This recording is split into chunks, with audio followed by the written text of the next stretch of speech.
Vijayawada university మంచి భవిష్యత్తు కోసం తెలుగు విద్యార్థులు ఇష్టపడే యూనివర్సిటీ. కాల్ 9059052378 9059052379.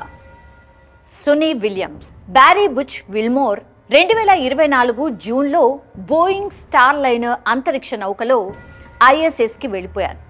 అయితే అంతరిక్ష నౌకలో తలెత్తిన సమస్యల కారణంగా ప్లాన్ ప్రకారం తిరిగి రాలేకపోయారు. స్టార్ లైనర్ భూమికి వెళ్తుండగా చూడటం కష్టంగా ఉందని, ఇలాంటి పరిస్థితులను ఎదుర్కోవడానికి శిక్షణ పొందామని వ్యోమగాములు ఆ సమయంలో చెప్పినటువంటి సిట్యుయేషన్. అలా 9 నెలలు గడిచిపోయాయి. తాజాగా స్పేస్ ఎక్స్ చెందిన డ్రాగన్ స్కై స్క్రాప్ ISS చేరుకుంది. అందులో సునీత విలియమ్స్, విల్మర్ భూమికి తిరిగి రాబోతున్నారు. అయితే 8 రోజుల మిషన్పై వెళ్ళిన ఈ ఇద్దరు వ్యోమగాములు ఇన్ని రోజులు అక్కడ ఏం చేశారు? వారి కుటుంబ సభ్యులతో మాట్లాడారా లేదా? వారికి ఆహారం ఎలా అందింది? ఇంతకీ ఈ అంతర్జాతీయ అంతరిక్ష కేంద్రం ISSO వారి దినచర్య ఏంటి? అంతర్జాతీయ అంతరిక్ష కేంద్రం అంటే ISS బకింగ్హామ్ ప్యాలెస్ పరిమాణంలో ఉంటుంది. వ్యోమగాములు ఉండే ప్రదేశం 6 పడక గదుల ఇల్లు లాగా ఉంటుంది. సునీత విలియమ్స్, విల్మోర్ వెళ్ళినప్పుడు ISSలో మరో 10 మంది ఉన్నారు. అందులో 4 అమెరికా వ్యోమగాములు, 3 రష్యన్ వ్యోమగాములు, 3 చైనీస్ టెకోనాట్స్ ఉన్నారు. ఈ ఇద్దరు వ్యోమగాములకు పడుకోవడానికి స్థలం ఉంటుంది. అక్కడి నుంచి ఈమెయిల్స్ కావచ్చు, కాల్స్ ద్వారా వారి కుటుంబాలతో మాట్లాడడానికి 2 ల్యాప్టాప్లు అందుబాటులో ఉంటాయి.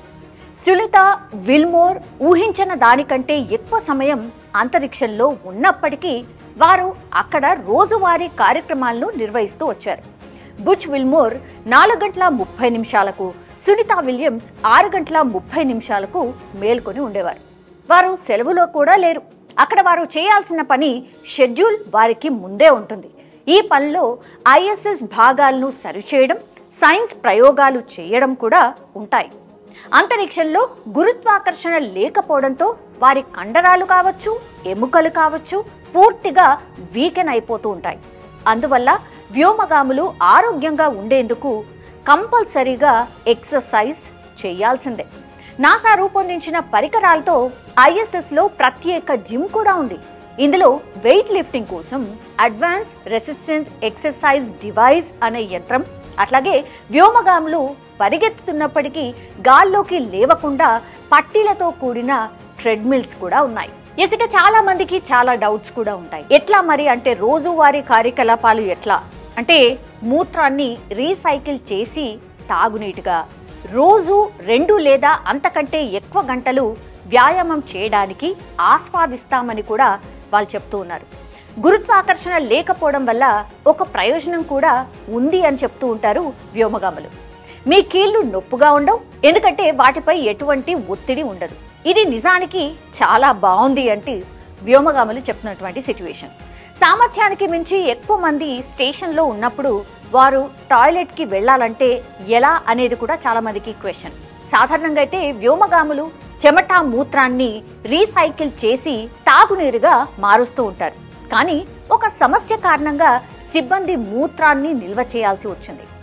సునీ అండ్ బుచ్లు కూడా ISSకు వెళ్లేటప్పుడు ప్లంబింగ్ వ్యవస్థను సరిచేయడానికి కొత్త పరికరాల్ని కూడా తీసుకువెళ్లారు. విలియమ్స్ 9 నెలల నుంచి మంచి ఉత్సాహంతో ఉన్నారు. కానీ వారి కుటుంబాలతో గడిపే క్షణాలను పూర్తిగా కోల్పోయారు. భూమి గురించే ఆలోచన మనకి ఆ ఒక్కటే ఉంది అన్నటువంటి మాట కూడా సునీత విలియమ్స్ చెప్తూ ఉన్నారు. వ్యోమగాముల దగ్గర తగినంత ఆహారం, నీరు కూడా ఉంటాయి. ఇటీవల సరఫరా మిషన్ ద్వారా ఇంకా ఆహారం కూడా వాళ్ళకి చేర్చారు. ఇద్దరు వ్యోమగాములకు అమెరికా ఎన్నికల్లో ఓటు వేసే అవకాశం కూడా కల్పించారు. సో అంతరిక్షం నుంచి ఓటు వేయడం చాలా బాగుంది అంటూ కూడా వాళ్ళు చెప్పారు. ఈ వ్యోమగాములు భూమిపై తమ బంధువులకు దూరం అవుతూ ఉన్నారు. సునీత విలియమ్స్ తన కుటుంబాన్ని కావచ్చు, స్నేహితులను కావచ్చు, తన 2 పెంపుడు కుక్కలను చాలా మిస్ అయ్యారు. వారు అర్థం చేసుకుంటారని కూడా తనకి తెలుసు, అది వారికి కష్టమని కూడా తనకి తెలుసు అంటూ ఆమె చెప్తున్నటువంటి పరిస్థితి. కానీ అందరూ మమ్మల్ని సపోర్ట్ చేస్తూ ఉన్నారు, మేం తిరిగి వచ్చే వరకు వేచి చూస్తున్నారు అంటూ కూడా తను చెప్పుకొచ్చారు. తన కుమార్తె హై స్కూల్ చివరి సంవత్సరంలో ఉందని, తనను మిస్ అవుతున్నందుకు బాధగా ఉందని కూడా తను చెప్పారు. సో అంతరిక్షంలో ఉండటం వల్ల భూమి గురించి ఎక్కువగా ఆలోచనలు వస్తాయని కూడా సునీత విలియమ్స్ అంటూ ఉన్నారు. ఇది చాలా విషయాలకు భిన్నంగా చూసేలా చేస్తుంది. మనకు ఒకే ఒక గ్రహం ఉంది, దాన్ని జాగ్రత్తగా చూసుకోవాలి అంటూ కూడా వాళ్ళ ఆలోచనగా ఈ వ్యోమగాములు చెప్తున్నారు. ఇప్పటి వరకు అంతరిక్షంలో ఎక్కువ కాలం గడిపిన రికార్డ్ రష్యాకు చెందినటువంటి వాలెరీ పాల్యకోవ్ పేరిట ఉంది. పాల్యకోవ్ 1990లో మిర్ అంతరిక్ష కేంద్రంలో 437 రోజులు గడిపాడు. అయితే అంతరిక్షంలో ఎక్కువ కాలం గడపడం వల్ల వ్యోమగాముల శరీరంలో చాలా మార్పులు జరుగుతుంటాయి. వారి కండరాలు అనుకోండి, మెదడు అనుకోండి, ఆఖరికి పొట్టలో ఉండే బ్యాక్టీరియా కూడా మార్పులు జరుగుతుంటాయి. 8 రోజుల మిషన్ కోసం అంతరిక్షంలోకి వెళ్ళినటువంటి వ్యోమగాములు ఎవరైతే ఉన్నారో, ఇప్పుడు Sunita Williams and Butch Wilmore spacecraft లో సాంకేతిక లోపం కారణంగా 9 నెలలుగా అక్కడే ఉండిపోయారు. కాకపోతే అంతరిక్ష ప్రయాణం వీరికి కొత్తేమీ కాదు. ఇద్దరు చాలా అనుభవం కలిగినటువంటి వ్యోమగాములు. కానీ వారు రావాల్సిన సమయ వ్యవధి చాలా వరకు పెరిగిపోయింది. అయితే ఈ గురుత్వాకర్షణ శక్తి తక్కువగా ఉన్న అంతరిక్షంలో వారి శరీరాలపై ఖచ్చితంగా ప్రభావం పడుతుంది అని చాలా మంది నిపుణులైతే చెప్తున్నారు. ఎక్కువ కాలం స్పేస్ క్రాఫ్ట్ లో ఉండాల్సి వస్తే ఆ పరిస్థితిని మానవ శరీరాలు ఎలా తట్టుకుంటాయి అంటే, సమస్యలు వస్తే ఎలా ఎదుర్కొంటాయి అంటే వాటిపై విలువైన సమాచారం చాలా మంది ఎవరైతే ఆస్ట్రోనాట్ ఫ్రాంక్ రుబియా అనే వ్యక్తి ఎవరైతే ఉన్నారో దీనిపైన చాలా పరిశోధనలు కూడా చేశారు. సో రుబియా అంతరిక్షంలో 371 రోజుల పాటు ఉన్నారు. మానవులు సుదీర్ఘ అంతరిక్ష ప్రయాణాలను ఎలా నిర్వహించగలరో, ఆరోగ్య సమస్యలను ఎలా తగ్గించుకోవాలో శాస్త్రవేత్తలు తెలుసుకోవడానికి రుబియా చాలా సహాయపడ్డారు. పరిమిత జిమ్ పరికరాలతో చాలా వరకు వ్యాయామం చేసి శరీరాన్ని ఎలా ప్రభావితం చేస్తుంది అనే దానిపై కూడా చాలా అధ్యయనాలు కూడా చేసినటువంటి పరిస్థితి. సో ఈ అధ్యయనం ఫలితాలు ఇంకా బయటకైతే రాలేదు. కానీ ఈ సమాచారం భవిష్యత్ అంతరిక్ష కార్యకలాపాలకు చాలా ఉపయోగపడుతుంది. ఎందుకంటే ఉదాహరణకు అంగారక గ్రహానికి ఒక రౌండ్ ట్రిప్ వెళ్ళి రావాలంటే దాదాపుగా 1100 రోజులు పట్టొచ్చు.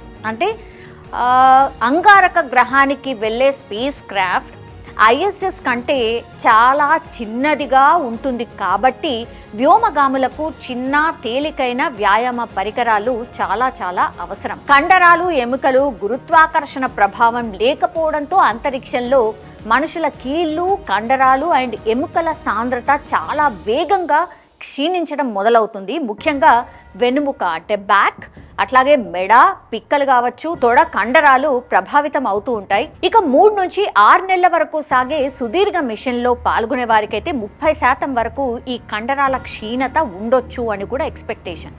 సో భూమిపై ఉన్నప్పట్ల శరీరం ఎక్కువ ఒత్తిడికి గురి కాకపోవడం వల్ల కూడా వ్యోమగాముల ఎముకలు పటిష్టతను కోల్పోతూ ఉంటాయి.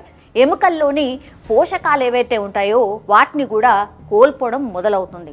సో వ్యోమగాములు అంతరిక్షంలో గడిపినటువంటి ప్రతి నెల 1 నుంచి 2% ఎముకల ద్రవ్య రాశిని కోల్పోతుంటారు, అంటే బలాన్ని కోల్పోతూ ఉంటారు. 6 నెలల కాలం అక్కడుంటే 10% పైగా ఈ కండరాల బలహీనత వచ్చే అవకాశం ఉంటుంది. సో భూమిపై ఉండే వృద్ధులు కోల్పోయే ఎముకల దృఢత్వం ఏదైతే ఉంటుందో అది 0.5 నుంచి 1% మాత్రమే ఉంటుంది. వాళ్ళు అంటే వ్యోమగాములు చాలా ఎక్కువగా ఈ ప్రమాదాన్ని ఎదుర్కొనే అవకాశం ఉంటుంది. అలాగే వాటి నుంచి కోలుకోవడానికి కూడా వాళ్ళకి చాలా టైం అయితే పట్టే అవకాశం ఉంటుంది.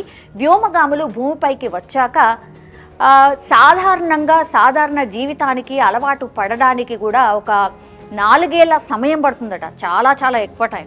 సో దీన్ని తగ్గించడానికి ఐఎస్ఎస్ ఆర్బిట్లో ఉన్నప్పుడు ఈ వ్యోమగాములు ప్రతిరోజు 2.5 గంటల పాటు వ్యాయామం చేస్తారు. ఐఎస్ఎస్ జిమ్లో అమర్చినటువంటి ఒక పరికరాన్ని ఉపయోగించి స్క్వాట్స్ కావచ్చు అండ్ డెడ్లిఫ్ట్ కావచ్చు, బెంచ్ ప్రెజెన్స్ని చేస్తూ ఉంటారు. ఎముకల ఆరోగ్యాన్ని కాపాడుకోవడం కోసం కూడా చాలా పోషకాలని కూడా తీసుకోవడం అయితే జరిగింది. అయితే ఈ కండరాల పనితీరు కావచ్చు, పరిణామంలో క్షీణతను అరికట్టడానికి ఈ వ్యాయామాలు సరిపోదని కూడా ఒక అధ్యయనంలో ఇప్పుడు పేర్కొన్నటువంటి సిట్యుయేషన్. సో ఐసిస్లో ఉన్నప్పుడు ఈ గురుత్వాకర్షణ లేకపోవడంతో వెన్నుముక్కలు కాస్త సాగడంతో వ్యోమగాములు తాము కొంచెం పొడవైనట్టుగా ఫీల్ అవుతూ ఉంటారు. దీనివల్ల కూడా సమస్యలు ఎదుర్కోవాల్సి వస్తుంది. అంతరిక్షంలో ఉన్నప్పుడు వెన్నుము నొప్పి కావచ్చు, భూమి మీదకు వచ్చాక డిస్క్లు జారిపోవడం వంటి సమస్యలు కూడా తలెత్తే అవకాశం ఉంటుంది. భూమికి బయలుదేరే ముందు ఐసిస్లో జరిగినటువంటి ఈ బ్రీఫింగ్ సందర్భంగా తన వెన్నుముక్క పెరుగుతోందని రుబియో చెప్పాడు అంటేనే దీన్ని బట్టి అర్థం చేసుకోవచ్చు. జనరల్లీ ఈ వ్యోమగాములు అదే అజంప్షన్లో ఉంటారు అనేది. సో గురుత్వాకర్షణ శక్తి లేదు కాబట్టి అంతరిక్షంలో మనిషి శరీరాలతో సహా ప్రతిదీ తేలియాడుతూ ఉంటుంది. కక్షలో ఉన్నప్పుడు వ్యోమగాములు కావాల్సినంత బరువును మెయింటైన్ చేయడం పెద్ద సవాల్గా మారబోతోంది. వ్యోమగాములకు ఐసిస్లో వివిధ రకాల పోషక ఆహారాలు అందుబాటులో ఉండేలా నాసా కూడా ప్రయత్నిస్తోంది. అయినప్పటికీ కూడా వారి శరీరాలపై ప్రభావం పడుతూనే వస్తుంది. సుదీర్ఘకాలం అంతరిక్ష నౌకల్లో ఉంటే కలిగే ప్రభావాలపై జరిగినటువంటి ఒక అధ్యయనంలో 340 రోజుల పాటు ఐసిస్లో గడిపినటువంటి నాసా వ్యోమగామి స్కాట్ కెల్లీ కూడా ఇందులో పాల్గొన్నారు. భూమిపై ఉన్న ఆయన కవల సోదరుడితో పోలిస్తే స్కాట్ కెల్లీ తన శరీర ద్రవ్యరాశిలో 7% కోల్పోయారు, అంటే దృఢత్వాన్ని. భూమిపై ఉన్నప్పుడు శరీరం అంతటా రక్తం ప్రవహించడానికి గురుత్వాకర్షణ సహాయపడుతూ ఉంటుంది. అదే సమయంలో రక్తాన్ని పైకి పంపిస్తూ ఉండడం కూడా జరుగుతూ ఉంటుంది. అంతరిక్షంలో ఈ ప్రక్రియ అంతా గందరగోళంగా మారిపోతుంది. ఒక రకంగా రివర్స్ అన్నమాట. కొంతమంది ఈ మార్పుకు చాలా టైం తీసుకొని అలవాటు పడుతూ ఉంటారు. కానీ అంతరిక్షంలో తలలో రక్తం సాధారణ కంటే ఎక్కువగా పేరుకుపోతూ ఉంటుంది. కంటి వెనుక భాగంలో అండ్ ఆప్టిక్ నరం చుట్టూ కొంత ద్రవం పేరుకుపోతూ ఉంటుంది. దీంతో కంటి భాగంలో వాపు ఏర్పడి చూపులో సమస్యలకు కారణం కూడా కావచ్చు. సో చూపు తగ్గడంతో పాటుగా కంటి నిర్మాణంలో కూడా మార్పులు తలెత్తే అవకాశం కూడా ఉంటుంది. అంతరిక్షంలో 2 వారాలు ఉన్న తర్వాత నుంచి ఈ మార్పులు మొదలవుతూ ఉంటాయి. సమయం గడుస్తున్న కొద్దిగా ఈ ప్రమాదం మరింత పెరుగుతూ వస్తుంది. వ్యోమగాములు భూమి మీదికి తిరిగొచ్చిన ఏడాదిలోపు కంటికి సంబంధించిన కొన్ని సమస్యలు తగ్గిపోవచ్చు, కానీ కొన్ని శాశ్వతంగా ఉండిపోతూ ఉంటాయి. గ్యాలస్టిక్ కాస్మిక్ కిరణాలు, శక్తివంతమైన సోలార్ పార్టికల్స్ కూడా కంటి సమస్యలు తలెత్తడానికి రీజన్స్ అవుతాయి. ఇలాంటి సమస్యలు రాకుండా భూ వాతావరణం మనల్ని రక్షిస్తూ ఉంటుంది. కానీ అంతరిక్ష కేంద్రం కక్షలో ఈ రక్షణ ఉండదు. అదనపు రేడియేషన్ నుంచి రక్షణ కోసం అంతరిక్ష నౌకకు కవచాలు ఉన్నప్పటికీ కూడా వ్యోమగాములకు పూర్తి స్థాయిలో రక్షణ దొరకదు. నాడీ వ్యవస్థలో మార్పులు, కక్షలో ఉన్నప్పుడు మెదడులో కొన్ని మార్పులు వస్తాయని కూడా ఐసిస్లో 169 రోజుల పాటు గడిపినటువంటి ఒక రష్యా వ్యోమగామి అధ్యయనం చేసినప్పుడు తేలిందట. మాటలు, కదలిక వంటి పనులతో సంబంధం ఉండే మెదడులోని నాడుల అనుసంధానం స్థాయిలో కొన్ని మార్పులు కూడా ఉన్నాయని కూడా గుర్తించారు ఆయన. కదలికలకు సంబంధించిన సమతుల్యత కావచ్చు, అవగాహనలో ముఖ్య పాత్రను పోషించేటటువంటి వెస్టిబ్యులార్ క్యాటన్ క్యాస్ట్లో మార్పులు ఉన్నట్టు కూడా ఈ అధ్యయనంలో తేలింది. సో వ్యోమగాములు గురుత్వాకర్షణ లేని చోట తేలుతూ కదలికలను సమన్వయం చేసుకోవాల్సి వస్తోంది. కాబట్టి మెదడులోని ఈ భాగాల్లో మార్పులు రావడం ఆశ్చర్యం ఏమీ కాదు అని కూడా చెప్తున్నారు. దీర్ఘకాలం అంతరిక్ష మిషన్లో పాల్గొన్నప్పుడు మెదడు నిర్మాణంలో జరిగే ఇతర మార్పులపై ఇటీవల అధ్యయనంలో ఒక ఆందోళనకర అంశం కూడా వెలుగులోకి వచ్చింది. మెదడులోని క్యావిటీలు ఉబ్బి మళ్ళీ మామూలు పరిణామానికి రావడానికి 3 ఏళ్ల సమయం పడుతుందని ఈ అధ్యయనంలో తేలిందట. సో సెరెబ్రోస్పైనల్ ఫ్లూయిడ్లను నిల్వ చేయడం కావచ్చు, మెదడుకు పోషకాలను అందించడం కావచ్చు, వ్యర్థాలను తొలగించడం వంటివి కూడా దీని విధులుగా ఉంటూ ఉంటాయి. మన శరీరం లోపల, శరీరం పైన నివసించే ఈ సూక్ష్మ జీవుల కూర్పు కావచ్చు, వైవిధ్యం అనేది మంచి ఆరోగ్యానికి ఒక ముఖ్యమైన అంశమని ఇటీవల ఏళ్లలో జరిగినటువంటి అధ్యయనాల్లో స్పష్టమైన పరిస్థితి. ఈ మైక్రోబయోటం మనం ఆహారాన్ని ఎలా జీర్ణం చేసుకుంటామనే దాన్ని ప్రభావితం చేస్తూ ఉంటుంది. మన శరీరంలోని ఇన్ఫ్లమేషన్స్ను ప్రభావితం చూపుతుంది. మన మెదడు పనితీరును కూడా మార్చుతూ ఉంటుంది. ఇక ఐసిస్లో వెళ్ళినటువంటి తర్వాత కెల్లీని పరిశోధకులు పరిశీలించారు. అంతరిక్షంలోకి వెళ్ళకంటే ముందుతో పోలిస్తే ఆయన పొట్టిలోని బ్యాక్టీరియా కావచ్చు, శిలీంధ్రాలు కావచ్చు చాలా మారిపోయాయని పరిశోధకులు గుర్తించారు. సో అంతరిక్షంలో ఆయన తీసుకున్నటువంటి భిన్నమైన ఆహారం, అక్కడ నివసించే మనుషులను బట్టి చూస్తే ఈ మార్పు రావడం పెద్ద ఆశ్చర్యాన్ని కలిగించదు. మనతో నివసించే వ్యక్తుల ద్వారా మనం చాలా మొత్తంలో gut health and oral microorganisms పొందుతూ ఉంటాం. రేడియేషన్ బారిన పడడం కావచ్చు, రీసైకిల్ అయిన నీరును తీసుకోవడం కావచ్చు, అలాగే శారీరక శ్రమలో మార్పులు కూడా కెల్లీలోని పొట్ట బ్యాక్టీరియాలో మార్పులు రావడానికి కారణమై ఉండొచ్చు అని కూడా ఒక అధ్యయనంలో తేలింది. ఇక కక్షలో 300 కంటే ఎక్కువ రోజులు గడిపిన నాసా వ్యోమగాములు 5 ఉన్నారు ఇప్పటి వరకు. అందులో కెల్లీ కూడా ఒకరు. అంతరిక్షంలో ఉన్నప్పుడు ఆ తర్వాత తన చర్మంపై వచ్చిన మార్పుల గురించి కెల్లీ కొంత సమాచారం అయితే ఇచ్చారు. అంతరిక్ష కేంద్రం నుంచి తిరిగి వచ్చిన తర్వాత దాదాపు 6 రోజుల పాటు తన చర్మం చాలా సున్నితంగా ఉండేదని, చాలా సార్లు కందిపోయేదని కూడా ఆయన చెప్పినటువంటి సిచ్యువేషన్. ఈ సమస్యలకు మిషన్ సమయంలో చర్మానికి తగినంత స్టిమ్యులేషన్ లేకపోవడం కారణమై ఉండొచ్చని కూడా పరిశోధకులు అంచనా వేశారు. కెల్లీ సుదీర్ఘ అంతరిక్ష ప్రయాణంలో వెల్లడైనటువంటి అత్యంత కీలక అంశాల్లో ఒకటి ఆయన డిఎన్ఏపై పడిన ప్రభావం. ప్రతి డిఎన్ఏ పోగు చివరన టెలోమియర్స్ అనే నిర్మాణాలు ఉంటాయి. జన్యువులు పాడవకుండా ఈ నిర్మాణాలు రక్షిస్తూ ఉంటాయి. వయసు పెరిగే కొద్దీ వీటి పొడవు తగ్గుతూ ఉంటుంది. కెల్లీతో పాటు ఇతర వ్యోమగాములపై చేసిన పరిశోధనలో అంతరిక్ష యానం వల్ల ఈ టెలోమియర్స్ పొడవుల్లో మార్పులు వస్తున్నట్టు కూడా తేలింది. అంతరిక్ష యానం సమయంలో పొడవైన టెలోమియర్స్ ఉన్నట్టు గుర్తించాం. ఇది చాలా ఆశ్చర్యకరం. అయితే సభ్యులంతా భూమి మీదికి తిరిగొచ్చిన తర్వాత ఊహించని విధంగా వారి జన్యువుల్లోని టెలోమియర్స్ పొడవు తగ్గిపోతూ ఉంటుంది. అంతరిక్ష యానం ముందుతో పోలిస్తే వెళ్ళొచ్చాక వ్యోమగాముల్లో తక్కువ పొడవున్న టెలోమియర్స్ సంఖ్య ఎక్కువగా ఉంటుంది అని కూడా పరిశోధనలో తేలింది. సో కెల్లీపై అధ్యయనం చేసినటువంటి బృందంలో కొలరాడో స్టేట్ యూనివర్సిటీకి చెందినటువంటి environmental and radiological health professor Susan Bailey కూడా ఉన్నారు. అసలు ఎందుకు ఇలా జరుగుతుందో ఇప్పటికీ ఖచ్చితంగా తెలియలేదని ఆమె చెప్పుకొచ్చినటువంటి పరిస్థితి. సో అంతరిక్షంలో వివిధ రకాల రేడియేషన్ల బారిన పడ్డం ఒక కారణం కావచ్చని కూడా ఆమె చెప్పింది. సో కక్షలో ఉన్నప్పుడు ఎక్కువ కాలం పాటు రేడియేషన్ కు గురైన వ్యోమగాముల్లో డిఎన్ఏ దెబ్బతిన్న సంకేతాలు కనిపించాయని కూడా ఆమె తెలియజేశారు. కెల్లీ అంతరిక్ష యాత్రకు వెళ్లే కంటే ముందు, వెళ్ళొచ్చిన తర్వాత అనేక టీకాలను తీసుకున్నారు, అంటే ఇంజెక్షన్స్. ఆయన రోగ నిరోధక వ్యవస్థ మామూలుగా పనిచేస్తున్నట్టు గుర్తించారు. కానీ కక్షలో ఉన్నప్పుడు గురైన రేడియేషన్ వల్ల వ్యోమగాముల శరీరంలో తెల్ల రక్త కణాల సంఖ్య తగ్గుతుందని కూడా బెయిలీ పరిశోధనలో తేలింది.